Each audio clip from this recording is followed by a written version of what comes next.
Good morning everyone, my name is Vijay Gupta and you are watching biology classes.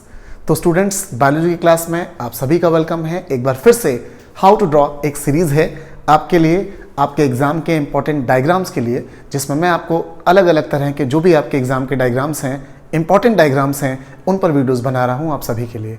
तो आज का ये जो वीडियो है ये भी बहुत इंपॉर्टेंट होने वाला है आपके लिए। इसमें मैं बात करूंगा आपसे नर्व सेल या फिर न्यूरॉन की, यानी कि तंत्रिका कोशिका जिसे आप हिंदी में कहते हैं। ये एक रिक्वेस्टेड वीडियो है। मेरे कई सारे सब्सक्राइबर्स ने मुझसे इस वीडियो की डिमांड की कि सर नर्व सेल बनाना सिखाइए मुझे। तो आज के इस वीडियो में मैं आपको सिखाऊंगा कि नर्व सेल ये हमारे हाई स्कूल के स्टूडेंट्स के लिए, 11th के स्टूडेंट्स के लिए, प्लस बीएससी के स्टूडेंट्स के लिए, सभी के लिए बहुत ही इंपॉर्टेंट डायग्राम होने वाला है। तो आइए शुरू करते हैं नर्व सेल को। जैसा कि आपको पता है कि जो हमारा नर्वस सिस्टम होता है, हमारा तंत्रिका तंत्र होता है, उसकी एक यूनिट कहलाती है। It is the structural and functional unit of our nervous system. हमारे तंत्रिका तंत्र की एक संरचनात्मक और क्रियात्मक इकाई होती है ये नर्व सेल। और हमारी बॉडी की सबसे लंबी सेल होती है, ये भी हम जानते हैं। It is the longest cell of our body. तो डायग्राम को हमें लंबाई में ही बनाना होगा। इसके दो पार्ट होते हैं, पहले ऊपर का पार्ट बनाते हैं, फिर नीचे का पार्ट। तो ऊपर से नीचे की तरफ आपने आना है। सबसे पहले एक लगभग राउंडेड सा पार्ट होता है जिसको हम लोग बनाएंगे इस तरह से।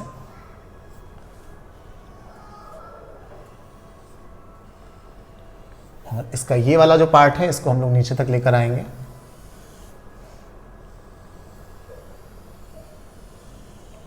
इस तरह से आपने बनाना है। ऊपर का पार्ट ये राउंडेड है और नीचे का पार्ट जो है वो सिलेंड्रिकल है, जिसको नीचे इस तरह से लाकर आपने इस तरह से ऐसे कर देना है। अब ये जो ऊपर के इस चारों तरफ आपने निकाले हैं कोशिकी प्रवर्ध, सेल प्रोसेसेस, इनको थोड़ा सा डिटेल में बनाना है। इनको थोड़ा सा आगे ले जाएंगे एक ब्रांच की तरह से, और उसके बाद फिर इनकी कई सारी ब्रांचेस हम लोग डिवाइड कर देंगे। सेम वे में इधर भी थोड़ा सा आगे ले जाकर और फिर कई सारी ब्रांचेस आपको यहाँ पर बना देनी है। ठीक है, इसी तरह से यहाँ पर भी आएगा।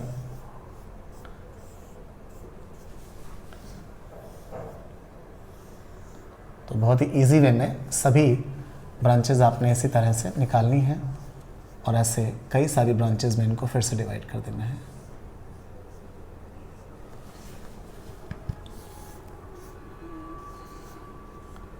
कोई प्रॉपर सीक्वेंस नहीं है कि कैसे आपने बनानी है। इस तरह से आपको लगे कि जैसे कई सारी ब्रांचेस आप निकाल रहे हो यहाँ पर, बस इसी वे में आपने ये बनानी है। तो मैंने लगभग सभी से इस तरह की ब्रांचेस बना दी हैं। अब आपको ये जो ऊपर का पार्ट दिख रहा है इसे हम लोग कहते हैं साइटोन। तो this part is known as cyton और सेल बॉडी और सोमा, इसके कई नाम होते हैं। हम इसका मेन नाम लिख रहे हैं साइटोन। ये यहीं तक रहेगा स्टूडेंट्स। और यहाँ से लेकर जो नीचे का पार्ट जाएगा दैट इज़ द एक्सॉन। तो ऊपर का ये राउंडेड पार्ट साइटोन और यहाँ से इसके नीचे का पार्ट क्या होता है, एक्सॉन होता है। ठीक है, अब और क्या क्या चीज़ें आपने यहाँ पर बनानी है। इसमें आपको सबसे पहले अंदर की तरफ एक न्यूक्लियस बनाना है। तो इट इज़ द न्यूक्लियस। ये हमने एक न्यूक्लियस बना दिया इसके सेंटर में। इसके बाद इसके अंदर वैसे तो बहुत कुछ है, चूंकि सेल है तो सारे cell organelles, mitochondria, Golgi body, endoplasmic reticulum, सभी कुछ होगा, बट उतना कुछ नहीं दिखाया जा सकता। तो मैं यहाँ पर 1 से 2 माइटोकॉन्ड्रिया हम लोग बना देते हैं। 1 या 2 आप बना दीजिएगा।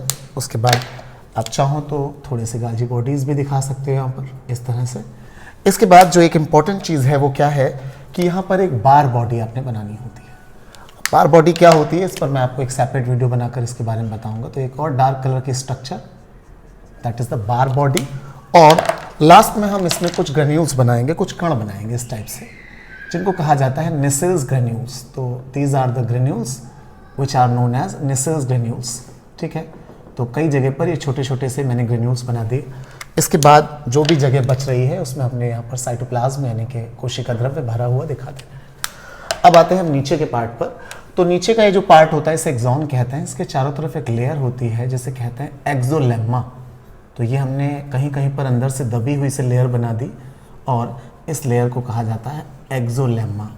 तो ये हमने लेयर बना दी, दैट इज एक्सोलेम्मा। और इस एक्सोलेम्मा को लास्ट तक आपने दिखाना है। इसके बाद इस एक्सोलेम्मा के अंदर एक लिक्विड भरा होता है जिसको कहा जाता है एक्सोप्लाज्म। तो आप इस तरह से लिक्विड फिल कर सकते हैं, दैट इज द एक्सोप्लाज्म। अब ये जो हमारा एक्सोप्लाज्म है, इसके बीच बीच में आप गैपिंग देख सकते हैं जो कहीं कहीं पर ये दबा हुआ सा आपको दिखता है। तो आइए मैं लेवलिंग करता हूँ। सबसे पहले हम लोग साइटोन में जो पार्ट है उनकी लेवलिंग करते हैं। अच्छा, एक चीज़ और यहाँ पर बची है, पहले मैं उसे कंप्लीट कर देता हूँ। आपका ये जो एंड वाला पार्ट है एक्सॉन का, इससे कुछ इस तरह के स्ट्रक्चर्स निकले होते हैं जिनका जो एंड पॉइंट होता है उस पर इस तरह से कुछ नोड जैसी स्ट्रक्चर्स पाई जाती हैं। ये हमारा डायग्राम कंप्लीट हो गया। इतना आपने बनाना है एग्जाम में। अब हम इसकी लेवलिंग करते हैं, बहुत ही ईजी वे में आपको मैंने बता दिया ये। तो ये जो साइटोन होता है उसमें सबसे पहले आपको मैंने बताया कि सेंटर में क्या चीज़ होती है, न्यूक्लियस होता है, तो इट इज़ द न्यूक्लियस। ये जो स्ट्रक्चर है इसको हमने आपको क्या बताया, बार बॉडी, तो it is the bar body. इसके बाद ये आपको क्या दिख रही है, इट इज़ द माइटोकॉन्ड्रिया, तो हमने लिख दिया इसको माइटोकॉन्ड्रिया। इसके बाद हमने ये जो आपको ग्रेन्यूल्स बना के दिखाए, इनको हमने क्या नाम दिया, निसेल्स ग्रेन्यूल। ये जो छोटे छोटे पार्टिकल्स हैं, निसेल्स ग्रेन्यूल। ओके, इसके बाद ये जो स्ट्रक्चर्स आप देख रहे हो चारों तरफ, ये जो निकले हुए हैं 4 5 6 सेल प्रोसेसेस, कोशिकीय उभार, इनको हम लोग कहते हैं डेंड्रॉन्स। तो दीज आर द डेंड्रॉन, और सारे मिलाकर डेंड्रॉन्स प्लूरल हो जाएगा। और इन पर ये जो ब्रांचेस फिर से आगे जाकर बटी हैं, पहले तो ये डेंड्रॉन्स हैं और डेंड्रॉन्स आगे जाकर कई सारी ब्रांचेस बनाएंगे जिनको कहेंगे dendrites. These are the dendrites। अब आप देख रहे हो ये ऊपर का पूरा साइटोन हो गया जिसको हमने लेवल कर दिया। साइटोन के बाद एक्सॉन आता है। एक्सॉन और साइटोन जिस जगह पर एक दूसरे के साथ कनेक्ट होते हैं उस पार्ट को हम कहते हैं एक्सॉन हाइलॉक। तो इट इज द एक्सॉन हाइलॉक।